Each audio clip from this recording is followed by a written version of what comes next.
That's a very grim view. True. It's true. If you take benchmarking as an example, which started out in 2001, it is a classic episode of Yes Minister. Okay? So they do a study, they say, right, we're going to increase salaries in the public sector by 50% over the next few years. But they can't afford that. So they don't increase salaries. They increase things like allowances. Allowances coming out the wazoo, so that the salaries don't look as if they've gone up by very much. Right? Sick pay is relaxed, etc., etc. Then they call it benchmarking. But in practice, they just call it benchmarking. There's no benchmarks. They just call it benchmarking. Right? And then the public sector union chiefs, who would rail against this because they also have to look after workers in the private sector, they find that their salaries, their income, their remuneration is linked to senior levels in the civil service. So everybody is part of the thing, including the politicians. Right? Now that to me that's like a coup d'etat. And that's why I say that power, the result of that is where we are now. Because power in Ireland then moved from the Dáil to the partnership process. These were unelected people, and that's the way it was. Now people say, well, you remember when we had the crisis in 2008, the media was going after the developers and the bankers, as they should, and they were pillaring them and highlighting them and all the rest of it. But what we ignored the truth. The truth is that the biggest single player in the boom was the government. They were the biggest player in the property game. And most of the money that they got in the property tax and stamp duty and all the rest of it went in through the partnership process to expand the public sector. The single biggest recipient of the boom was the public sector.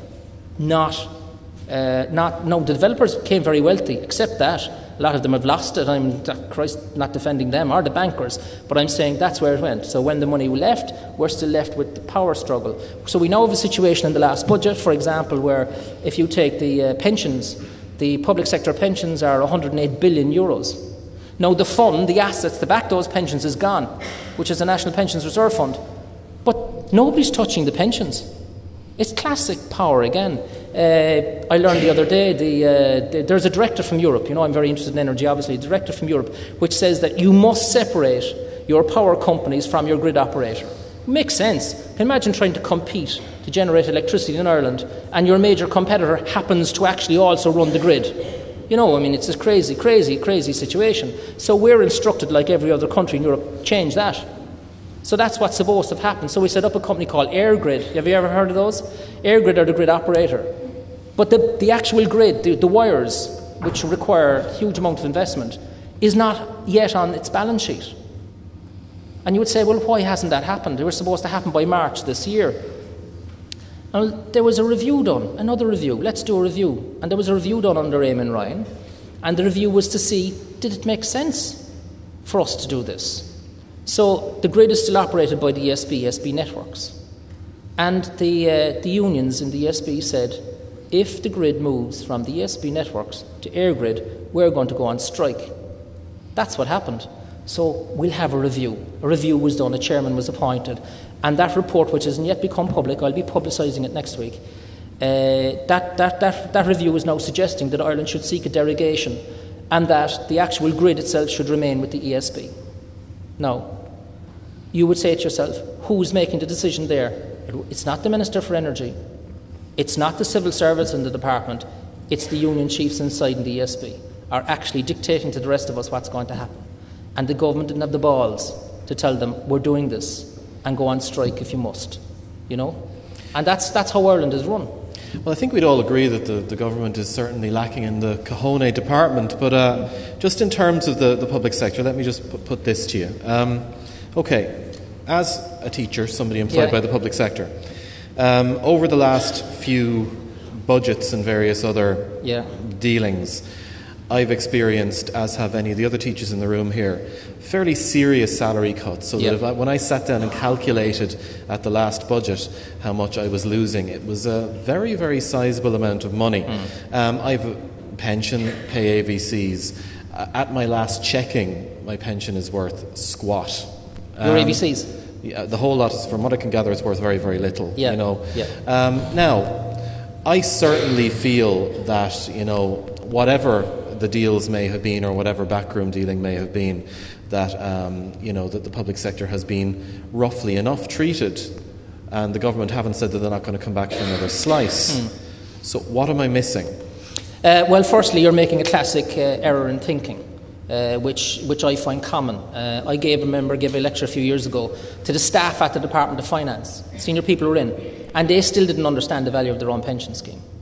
The facts are that if you're a teacher and say your gross income, say you're a national teacher, right, and your gross income is 60,000 a year, your pension, which is 30,000 a year, is actually worth €1 million in the private sector. That's what it's worth. To generate 30,000 a year for the rest of your life based on current rates to buy it, it's actually valued at $1 million. It's all there if one wants to look at the ugly detail. For a teacher based on the McCarthy report, for a teacher to earn the pension fund that is given by the rest of us to the teacher, with some contributions from the teacher, now increased because of recent changes, a teacher would have to contribute 31% of salary every single year during their career to earn that right. A Garda would have to contribute 47% every year of their salary to get it. And a High Court judge, 87% of their salary every year. They don't. They contribute a much smaller amount of money. The rest of the money is contributed by the rest of us as wealth transfers. Now, in transfer taxes. Now, in the last budget, what has actually happened is that the government, with the support of the opposition, has gone and attacked pensions in the private sector. The facts are that 1 in every 2 workers in the private sector have no pension at all. They never will, because they can't afford to. And those that do have pensions are only contributing 11% of their income on average. So what we've got is a pensions ghetto. People with pensions will be in the public sector and everybody else will have paid for it. Very few of them will have much at all. Now you'd say, well, that's inherently unfair. So the answer is a universal pension scheme that everybody contributes to and everybody gets the same benefit. And that means bringing down the pensions at the upper end of the public sector down to maybe 30 or 40,000 a year, and people in the workers in the private sector are compelled to contribute to the same thing. So everybody has a decent pension income at retirement age. That's the solution. But the answer so far has been to attack the private sector and leave the public sector unreformed. Now, on the question of I hear this all the time. My last debate was with Jack O'Connor. I have an awful lot of respect for Jack O'Connor as a man, and he's ideologically very committed to his flag, and he argues his position very, very well, and fair dues to him for doing so. I'd never try and personalise it. But the facts are that you hear this stuff all the time. We've taken a 14% cut. People in the public sector haven't. Most public sector workers, they're contributing 7% now or so towards pension, but that's tax relievable. So the net cost at the top rate of tax is around 3%. Now they've taken a pay cut in the second last budget, I accept that. But when you add back on the increments that a lot of people get, it's not 14%, it's nothing like it, it's probably something around 7 or 8. Plus security of tenure. How do you put a value on that? You can't, unless you're actually caught on CCTV murdering another member of staff with DNA evidence. You can't get removed from your position in the public sector. And as a consequence of that, a lot of children in Ireland are going every day and they're sitting in classes in front of alcoholics and sops that should no longer be teaching children, and they're causing damage, and nothing can be done about it. Now, in the private sector, there's a thing called... This is water, by the way. Yeah. In the private sector, people talk about accountability, right? It's not about accountability, it's about consequences. In the private sector, there's a thing called consequences. You screw up, there are consequences. So therefore, you don't screw up. You have to be reasonably good at what you do, either as a group or as an individual.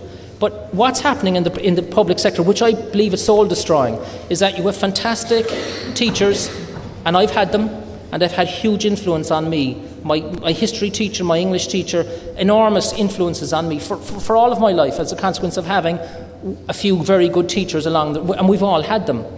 So they're brilliant teachers. There's brilliant members of the Gardaí, brilliant nurses, brilliant civil servants. The problem is they are not rewarded. Everybody gets the same reward. It's a stupid system. So as a consequence, the most efficient workers are subsidising the least efficient. They're hiding behind them. They're hiding on their coattails. And that's mad. And that is soul-destroying to anybody with ambition who thinks that you look ahead and you see progress in this organisation is not based on merit, it's based on how long you've been knocking around and who you know. It's based on this. The senior civil servant job is given to the guy who's going to give the guy who's leaving the positions on the state boards to generate extra income when they retire.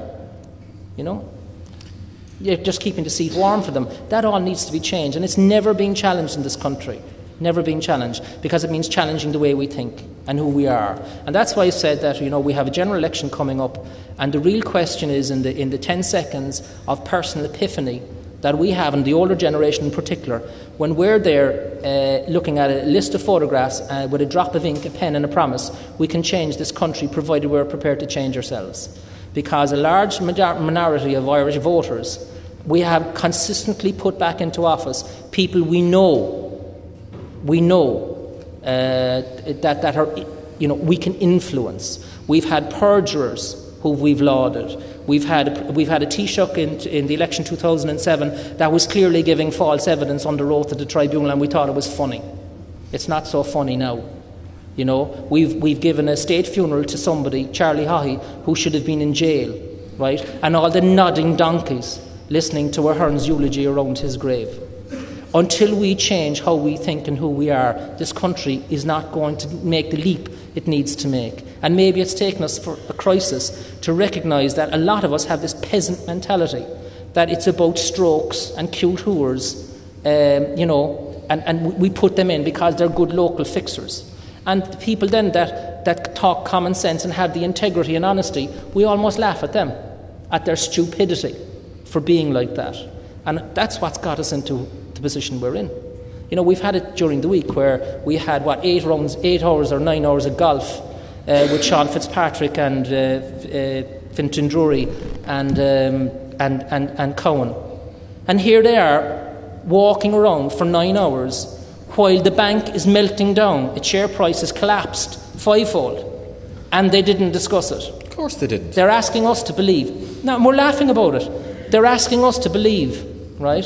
Like Nero, right, playing the liar in costume, that they literally played the liar while Rome burned, and for 9 hours they didn't discuss it. Right? And that's the basis of defence. And the nodding donkeys are now out in the media defending that, and we're prepared to put up with it. Now, if that was in another country, the Prime Minister of that country would no longer be Prime Minister. It wouldn't just be tolerated. We tolerate it. And I don't know why that is. I often think that maybe we think in threes. The Irish, Think in threes. Instead of twos, yeah. We're not binary, we think in threes. Like, a lot of people think it's left, it's white, it's black, it's white. It's right, it's left, it's black, it's white, it's right, it's wrong. In Ireland, we kind of think, well, it's not right or wrong, it's kind of like in the middle. It's not black or it's white, there's a bit of grey in there. And that might make us very good diplomats internationally, but when you're trying to manage a country and put it together at home, it's a disaster, which may explain a lot of the planning decisions, the inability to join up the dots. We're always looking for some compromise a third way through.